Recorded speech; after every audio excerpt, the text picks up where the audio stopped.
sometimes regressive, where the words fake news have come to mean other people's opinions. It is vital to rely on news platforms with journalists who have feet on the ground and can report the truth. New York Parrot, a New York-based national and global news outlet, is changing the narratives of media operations. We focus on the news that matters, like self-empowerment, entrepreneurship, finances, health, security, politics, and more.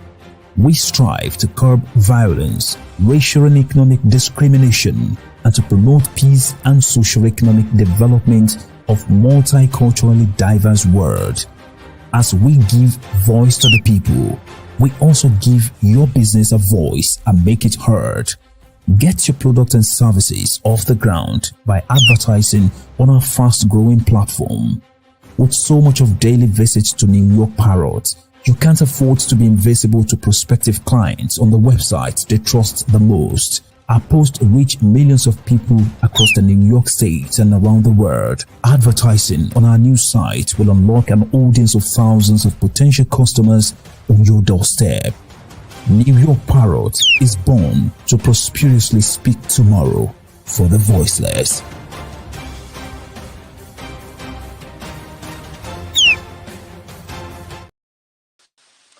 Greetings to all my audience around the world. My name is Sheikh Musa Drame. I am the host of The Community Organizer Show on Parrot TV, live from New York City. Our executive producer behind the scene is Mutiyo Olawe. So today, in light of our continuation in informing you about our activities locally, regionally, and universally, this show will enable us to communicate with you, the audience, so that you will be able to follow what we are doing and be informed of our priorities. And perhaps if you find it to be beneficial, then you can continue to watch our show and to promote it and to invite other like-minded people. I am, cognizant of the fact that there are thousands and thousands of shows, but there's only one community organizer show, which is ours. And I am extremely honored and excited, for this platform that has been extended by Parrot TV, one of the most formidable platform that has been enabling people like me, to voice their opinions and, their messages and their talents and their professionalism, not only within their localities, but globally. So Parrot TV is a great enabler, for community organizers like me. So I am, deeply indebted with, the platform that has been unveiled on our behalf. So kudos to Parrot TV. So anyway, let's get down to the business. What is the community organizer show about? Well, for those of you who have been following our, activities, I would say globally, then you will come to know that we are direct talking heads. We don't sugarcoat things, and we are daring leaders. That's why we became community organizers, because we are the defenders of truth and also the champion of improving the quality of life wherever we are. We work collaboratively with all the stakeholders, whether they are political, religious, or communal, or educational, you name it. We take on tasks that requires, our leadership, requires our boldness, and requires our energy, and requires our investment, and we put together a team of stakeholders in order to utilize every stakeholder's expertise and interest. We do not fight one another. We do not belittle one another, or we do not, sideline one another. We embrace our diversities within a task before us. And that is the form of community organizing that we have developed. And we call it the Wolf Pack. You can call it a communal wolf pack, where we bring stakeholders that represent their respective jurisdictions.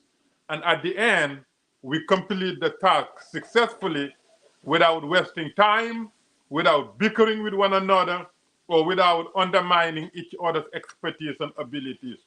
So again, my name is Sheikh Musa Drame. I am a well-known, figure in New York region because of our long and steady and constant community organizing work. You name it, we've been there. If it's beneficial to humanity, it is important to us. And once we are in it, we are in it to see it to successful, conclusion. So we do not just jump in and jump out, or we're not sifty, or we are not emotional wrecks, or we don't do things because we just have the feeling. No, we are principled, steady, community organizing pillars in our society. And we're very grateful, to our creator for enabling us, with those characteristics, those attributes that really make us almost stand out, from the crowd.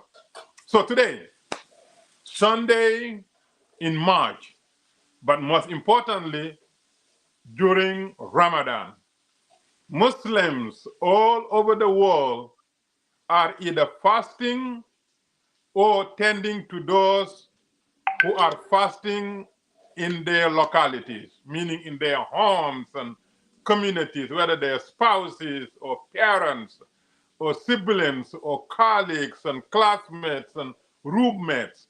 Right now, the world over, Muslims are observing the entire month of fasting, better known as Ramadan. And Muslims in the United States, New York region in particular, are doing the same thing. So I want to take this, momentous occasion to really send my greetings and my Ramadan Mubarak, to all my fellow Muslims who are fasting and those who cannot fast but tending, to the fasting Muslims. Again, may God accept your fasting and enable you to complete it successfully and bless you with all the benefits of Ramadan. So, and also, we are, living among people from diverse background, ethnic background, racial background, religious background. So, today, the Jewish people are observing, the occasion of Purim. And again, I am praying for the same thing for them. And I'm also showing them my solidarity. And I also wish them a successful, peaceful, and really harmonious Purim occasion. So between today, tomorrow, and yesterday. And also, the Christians and Catholics, they're celebrating, Easter celebration. And so there's so many celebrations that, usually come together, and just to show that we are one family with beautiful diversity, connected to so many different outlets, but only God is the main connector, the uniting energy connector. All of us, no matter which route we're taking, what doctrine we're following, how we practice, getting to our destinations, at the end, we are all aiming at meeting the pleasure of our common creator, whatever name that we call it. So all of you, and also, our Hindu community, they're celebrating Holi, and I'm sure there may be other religious groups that also happen to be celebrating theirs. So to my Hindu brothers and sisters, happy Holi. And again, may God give you a peaceful, harmonious, and joyous holy observance. Holy. Let us all be, in it together from a different angle. If you celebrate Ramadan or Purim or Easter or Holy or whatever else you're celebrating, let God accept it and unite our hearts, and so that we can all live peacefully in a most harmonious way possible as one gorgeous, diverse human family. None of us deserves better than the rest. None of us entitled to more security, more safety than the rest. Therefore, none of us has the license to attack or harm or hurt other people. None. Nobody has the license or justification or permission or the reasons to do it. Even the people that we disagree vehemently, we still don't have the right to harm them, to hurt them, to attack them, or to interfere with their priorities, whatever those priorities are. As long as they don't interfere with ours, we should leave them alone. And if we can help them, we help them. If not, we leave them alone so that they can, continue pursuing, their interests and following their dreams and worshiping their God and practicing their doctrine in the most harmonious way possible. That is what makes us, humans, with intelligence, to know that we're not alone, to know that we don't own it, to know that this is not exclusive to us. We are part of a very diverse part that God created. And therefore, let us rejoice that beautiful rainbow coalition, that gorgeous mosaic, so that I'm not going to be worrying about what a Christian practitioner will do, what a Jewish practitioner will do to me, what a Muslim practitioner will do to me, what a Hindu, because I know that they have my back as I have their back. Because at the end of the day, we are one family. We have common history, and then we share, common destiny. And so that is my opening for this beautiful show, accurately called community organizer. I am a lifelong community organizer. Wherever I live, the most, profound, visible thing about me is my community organizing, efforts. It is part of my DNA. I can't help it. Even if I said I'm out of it, it's not gonna last for 1 second, because it is who I am. It is what I born to do, and I promise you, it is how I die. Community organizing. And what is community organizing? One may say, is it activism? Is it just to complain? Is it just to attack other people? Or it is just to make noise?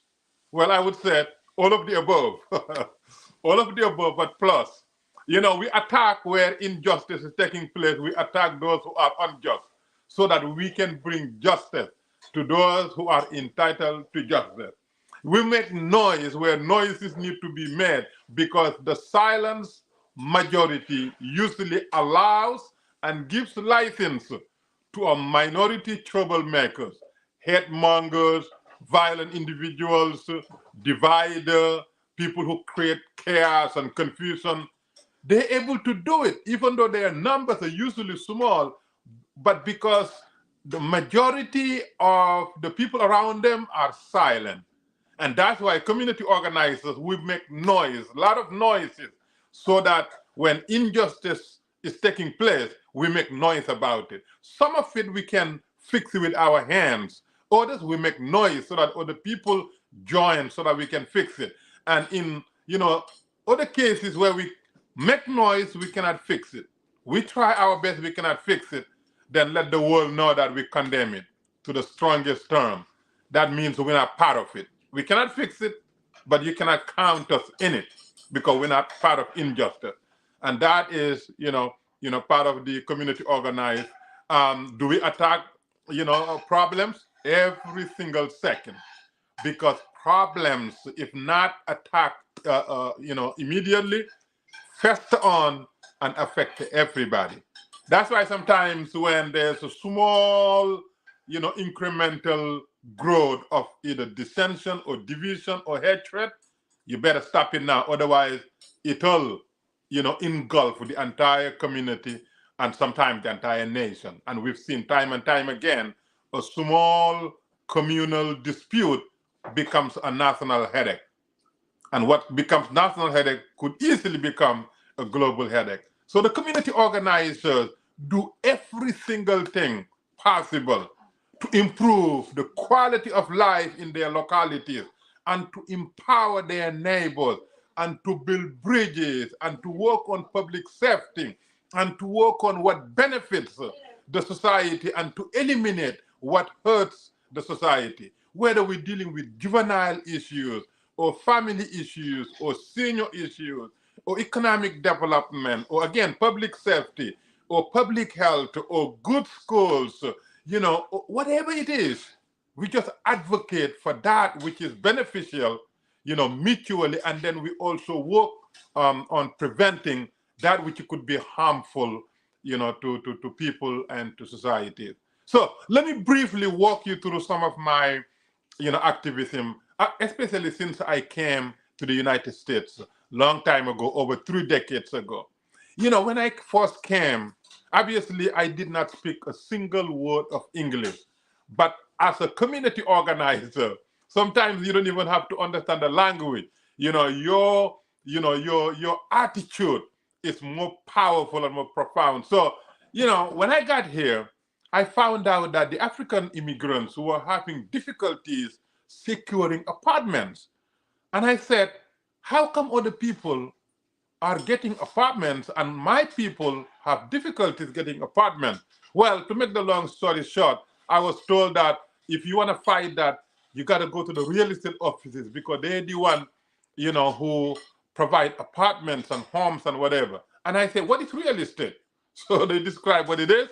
And I asked them, where can I find one? And they direct me to one. I walked into that one that was directed to me. And I talked to the owner and I said, my people are being discriminated. With my broken little English, he could understand what I was saying. And then he told me, so what do you want to do? I said, I want to fix it. To make the long story short, with my broken, limited English vocabulary, he said, well, if you want to be a real estate agent so you can help your people, maybe that's the best thing. And I said, let's do it. To history, and to make the long story short, I became a real estate agent with a very, very limited English language, but nonetheless, my determination allowed me to attend school and actually pass the real estate license. Not far from when I came to this country because of my determination. Fast forward 4 years later, after becoming a successful real estate agent and doing real well, having so many newspapers following me and writing, my ability to walk from place to place, to list the home, sell home, whatever, with limited English language. So I said, you know what? Now there's a fast-growing Muslim populations in the United States and there's no Islamic banking. So we cannot use these riba, these interest, type of, financial instruments. We have to find a way to set up Islamic banking and whatever. Again, talk to people, they say, you're crazy. You have no background in finance, economic, banking, nothing. You're talking about banking. And again, talking to people until I met an investment banker, a Muslim one, who told me, well, if you want to, if you want to establish Islamic bank, you got to go to Wall Street. You got to know the business. Maybe you can talk to other people. And guess what happened? That's what I did. I went to Wall Street. I began calling and calling until I found a company that hired me. And I became a cold caller, account opener, and a stockbroker. At the end, I ran my own investment banking boutique on Wall Street to learn about every single thing. And from there, we organized the very first federal credit union in New York State, the very first. Unfortunately, we had so many obstacles, but it was pre-approved, everything, even the business plan I still have. I'm just saying this to say, that when you are a community organizer, the sky is the limit. So nothing can stop you. Now, from real estate to help my people get apartment, to learning about banking and investment and finance so that we can open, Islamic banking. Now come to family and marriage.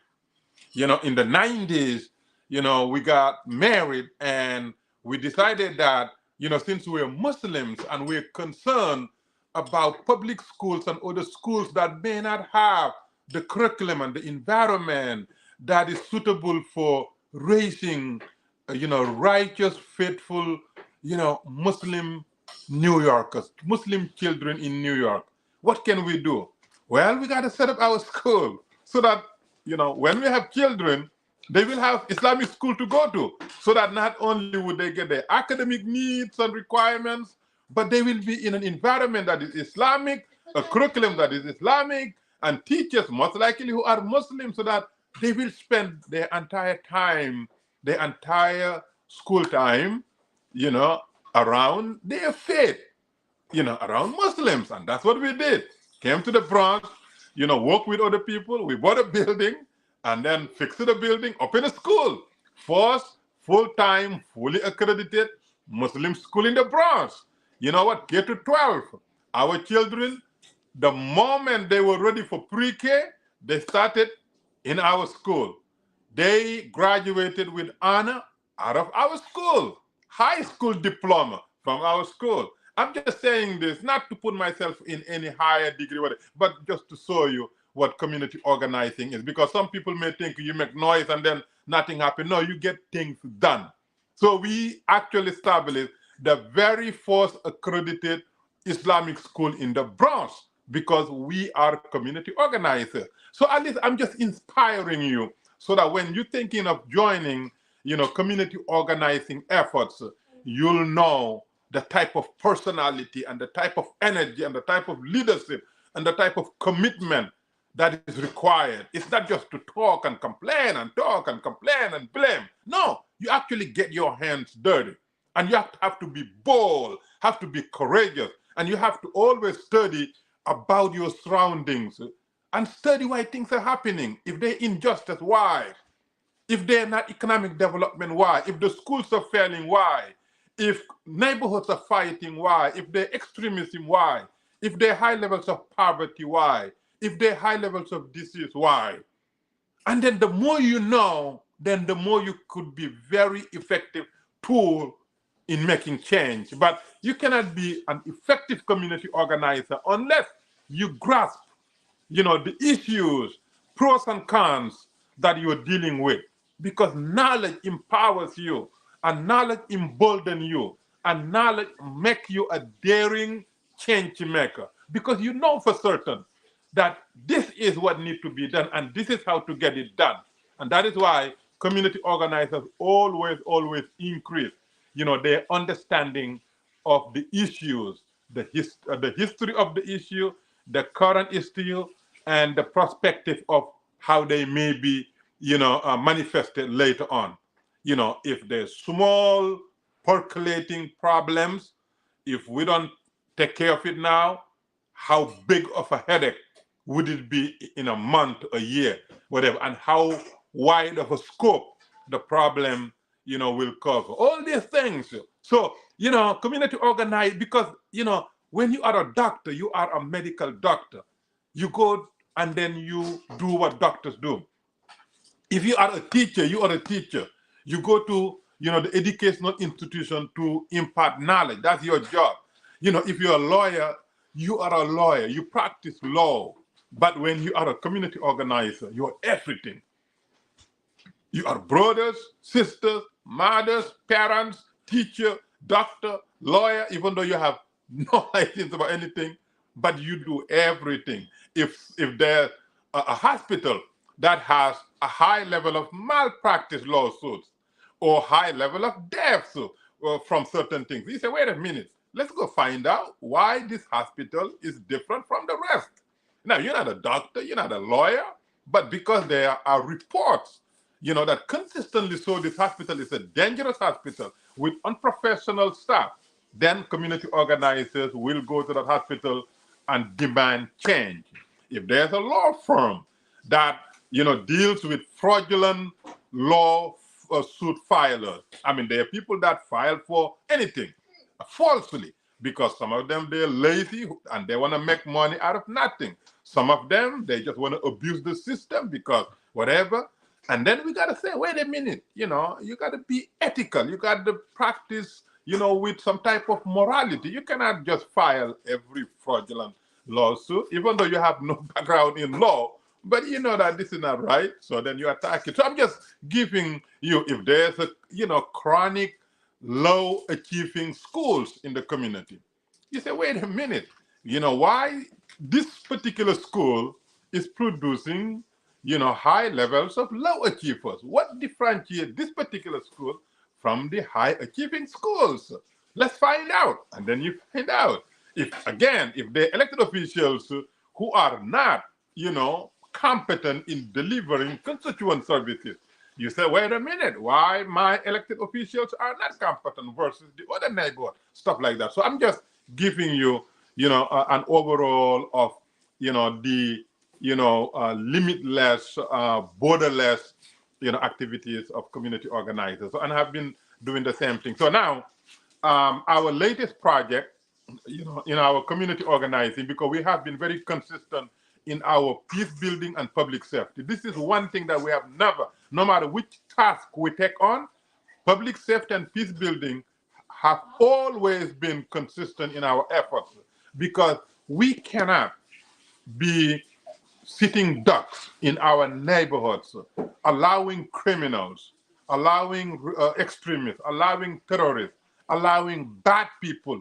hate mongers to really destroy us and destroy the quality of our life, destroy our relationships, and destroy our opportunity. We never ever allow such a thing. No matter what happens, no matter what the economic condition is, at least public safety must be maintained. Always. That is the number one prerequisite, for development. No public safety, no good development. That's why in poor neighborhoods where you have public safety problem, you don't find banks. You find, these check cashing and loan thing and, with high interest rates and whatever. They do not have financial institutions that will allow you to have good investment portfolios. They're not going to teach you investment opportunities. All they want to do is cash your check or give you a small loan for high interest rates and stuff like that, and because of public safety absence, bring that. So that's why we are consistent in making sure that we maintain public safety, regardless of who lives in the neighborhood. Some people think, oh, these people are this race, that race. No. We don't care about race or anything. We care about humanity. If people live there, then the place needs to be safe. And if people live there, then that place needs to provide them with the basic necessities of life. And that is our main focus, everything. So let me tell you our latest endeavor in relation to public safety. A couple of years ago, we envisioned of creating the largest volunteer-based peace building, public safety maintaining, resident-driven force. And we work hard in organizing it. And last November, it came to a fruition. We were successfully inaugurated. No, we had successfully inaugurated New York Peace Building Commission. November 30th, 2023 was the official inauguration of New York Peace Building Commission. And since we wanted to be the largest in the nation, we said we're gonna have 85,000 commissioners. How do we get that number? Well, the New York population was estimated about 8.5 million, give and take. We said we need 1% of the population to become peace builders, peacemakers. And that 1% will be equal to 85,000 New Yorkers from all walks of life, all background, all gender, all ages, whether they have a criminal past or no criminal past, it doesn't matter. Who you are, who you were, doesn't matter. But once you become now a commissioner, then who you become and what you do and what you said and how you do things do matter. Because we do not want to be talking hypocrite. We said, oh, we're peace builders, but yet we're violent. Oh, we're truth teller, yet we're lying. Yeah, we want to maintain public safety, but yet we're committing crimes. Or we become, a spousal abuse, all these things. We don't want to do that. So therefore, whatever your past is, it wouldn't disqualify you. But the moment now you raise your hand and sworn in as a commissioner for New York Peace Building Commission, then everything you do thereafter matter to us. And if you are not suitable, then we cannot have you on board. The last thing we want is people to tell you, well, your commissioner, he's hypocrite or she's hypocrite. Because look at what he or she is doing to his or her spouse or the children or the community. Or look at the crime that he was part of. This person never changed. That we don't want to do. We want people to call us and say, we are so extremely blessed to have your commissioners around. They represent everything that we idealize. Every ideal thing of a good neighbor can be found within your commissioner. They represent harmony, love, peace, somebody that you can depend on their words and actions. They are trustworthy, they're bold, and they're visionaries. And they always find that which is beneficial to our neighbors, and then they lead to making sure that we actualize them. And when there's a threat to our safety or the quality of our lives, they're the force to identify it and then prevent it. Those are the commissioners that we want, and those are the commissioners that we will keep, because we don't want to say one thing and people know us for other things. Even our private lives matter, because sometimes you may think what you're doing is private, but these days it's very difficult to maintain any type of privacy. So be a righteous commissioner, left and right, up and down, day and night, in private and in public. Be a righteous commissioner. Then, we will love to keep you. So 85,000 peace building commissioners in New York, which amount to 1% of the population. We will change New York. We will maintain New York the safest big city in the nation. We will make New York a place where everybody's life is sacred and safe. Everybody's business is sacred and safe. And everybody's reputation is sacred and safe. So that we will done away with these violent criminal activities, with bias attacks and with hates and divisions and oppressing people because of who they are, what they look, how they worship, what their lifestyles are. We want to done away with it. We want to embrace our diversity, even if we disagree with people vehemently. Again, that disagreement should not lead us to use it as a license to hurt them or to prevent them from actualizing their dreams. Theirs are theirs. Ours are ours. Yours is yours. None of us is licensed to interfere with the others' affairs, except to help them, to guide them, but never to force them or harm them or hurt them or hate them. Never ever. So New York Peace Building Commission will transform New York City. And by doing so, will transform our nation, because we cannot sustain the level of hatred, bias attacks, and violence and failures in our neighborhoods. We cannot. We are one family, and we must be our brothers' keepers and our sisters' keepers. And we don't do it politically or financially. We do it altruistically. It's come from the heart, because we're saying, if I want to be safe and secure, I will make sure that my brothers and sisters across the street are safe and secure, so that together we can enjoy safety and security. But if you think that you're the only one that is entitled, or your family or your children or your parents, then you're crazy. That is where problem happens. And that is why a lot of times when there's a problem that affects the community, people begin to learn about each other, which should have taken place long. We should know each other, and so that when something happens, we can easily come together and do what is right. So now I'm going to end with this. I want you to watch this show every Sunday from 2 to 3, The Community Organizer on Parrot TV. I want you to watch it because every show will be different. We will be inviting guests from various fields of expertise, various backgrounds and various walks of life, people from all over the world. The invitation is not limited to any regional, geography. It is a global platform because thank God now we have virtual, universal platforms that we can use to connect and communicate and make a huge impact in the lives of people that had never ever known our existence. We can do it. And I want you to continue to watch. And I also want you to continue, if you have things to say about, the show, please connect with us so that you could become, a regular guest to our show. Because the more people know about what they need to know, the better it is for them to live their lives successfully. Ignorance is the biggest obstacle to success and to life and to happiness and to everything else. Ignorance.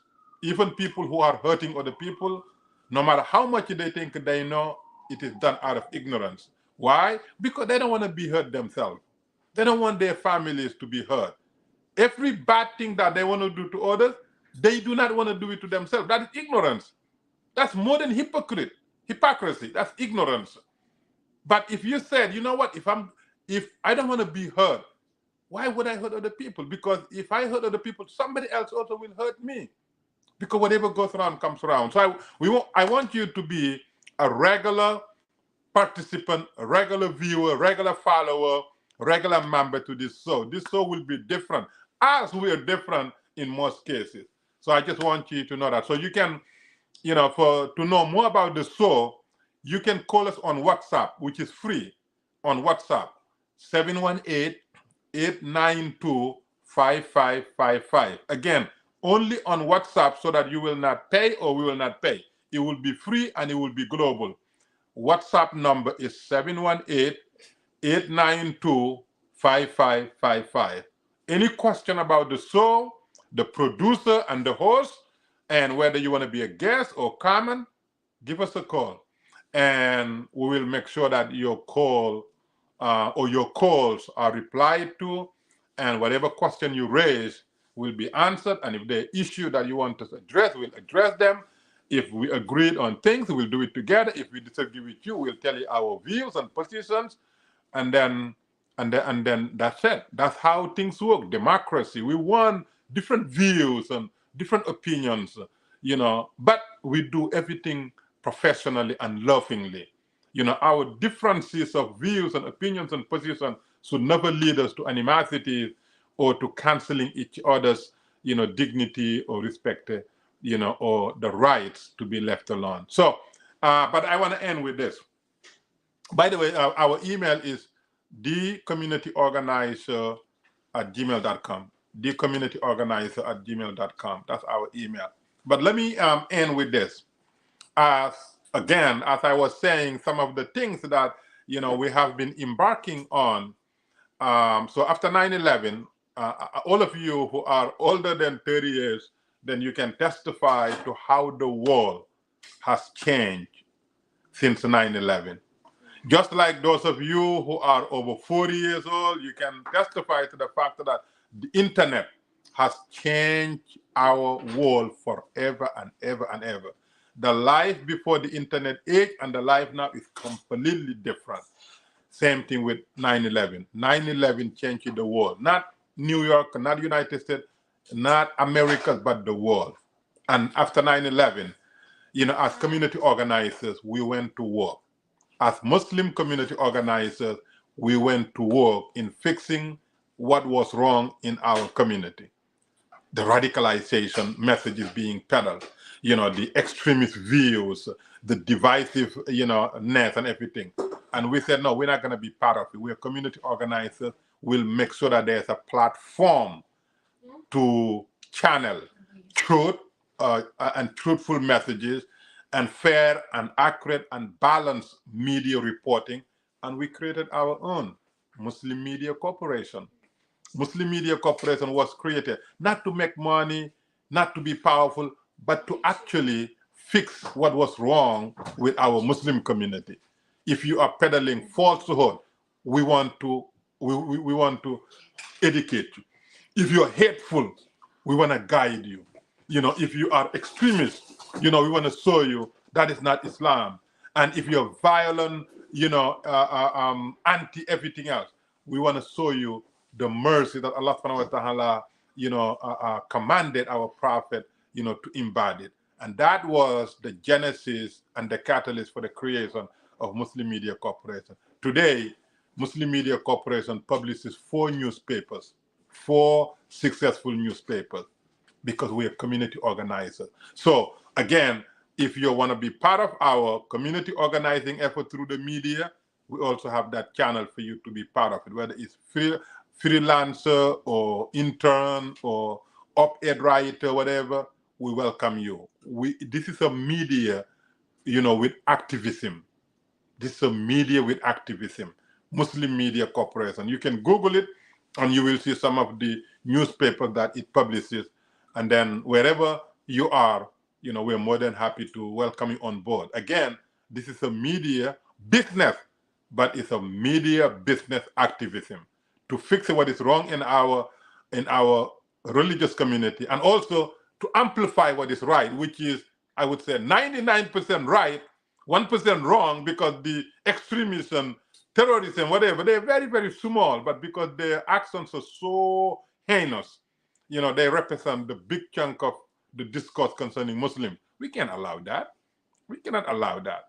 2 billion Muslims worldwide, 99% of peaceful, peace-loving, harmonious, pious, family-oriented, family value-promoting people, be brought, categorized by 1% of these heinous crime committers, extremists, ignorant fools.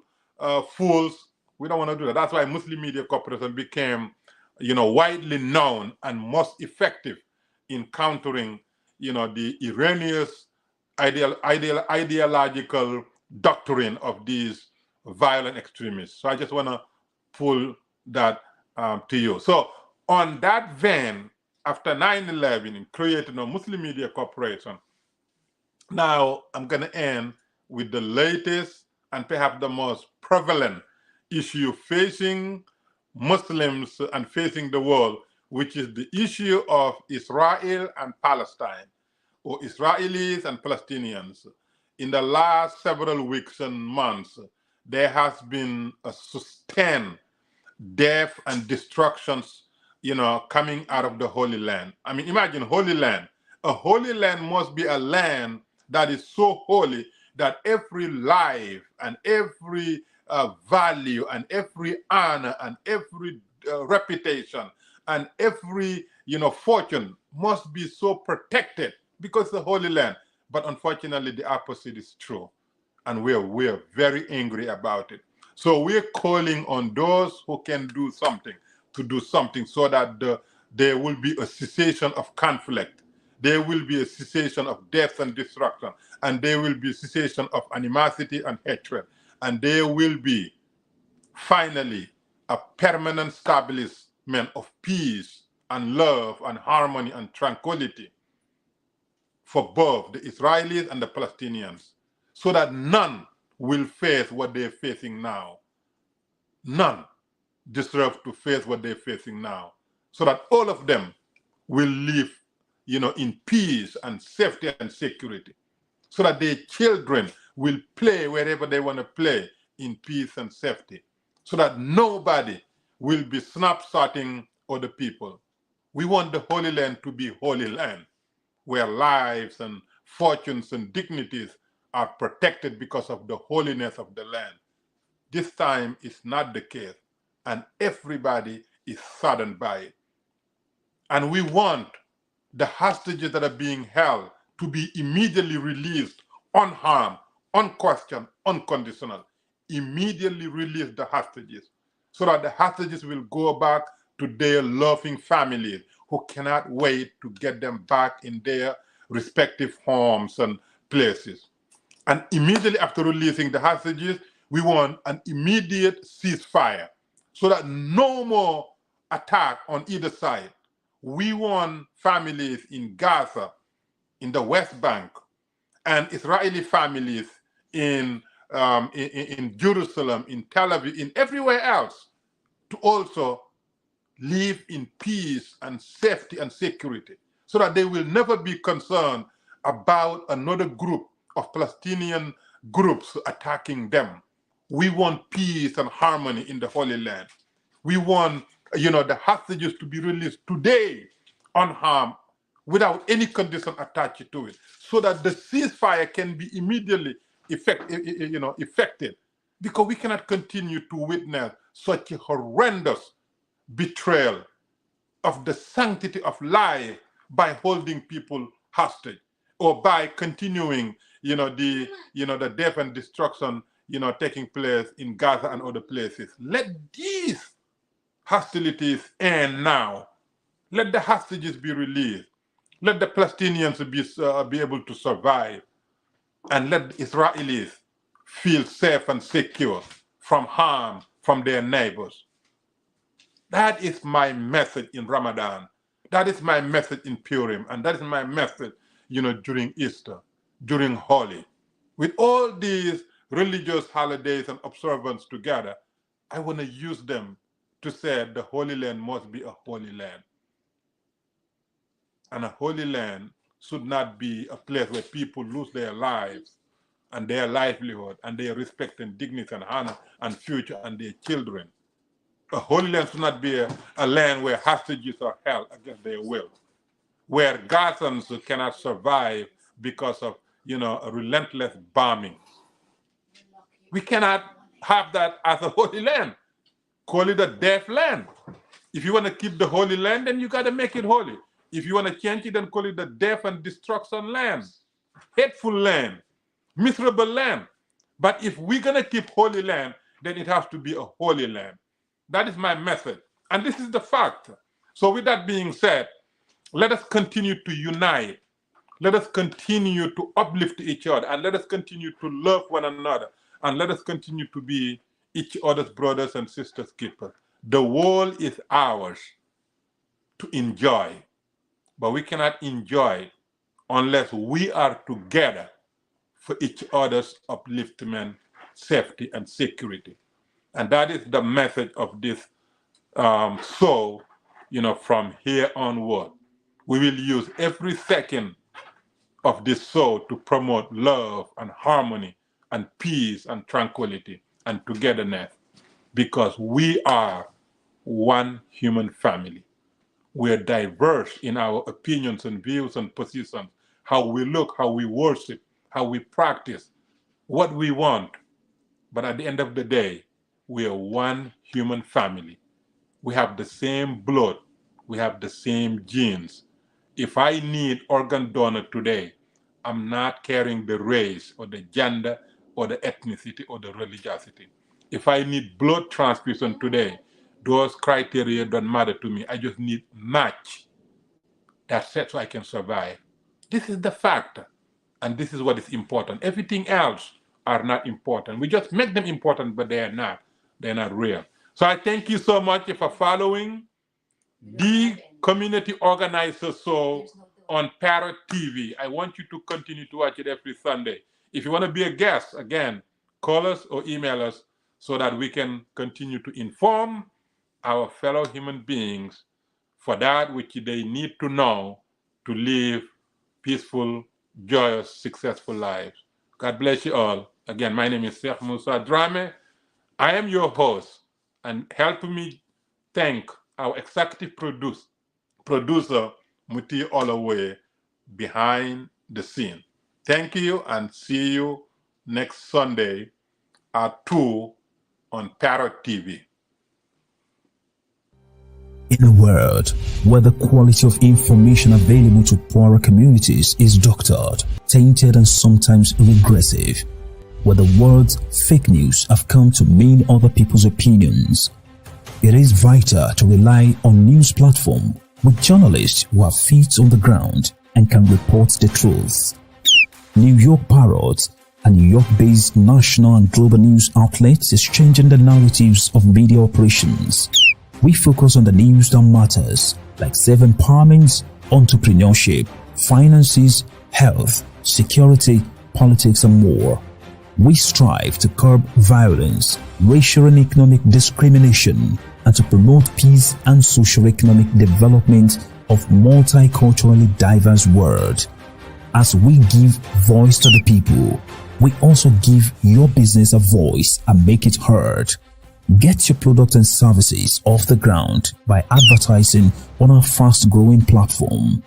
With so much of daily visits to New York Parrot, you can't afford to be invisible to prospective clients on the website they trust the most. Our posts reach millions of people across the New York State and around the world. Advertising on our new site will unlock an audience of thousands of potential customers on your doorstep. New York Parrot is born to prosper.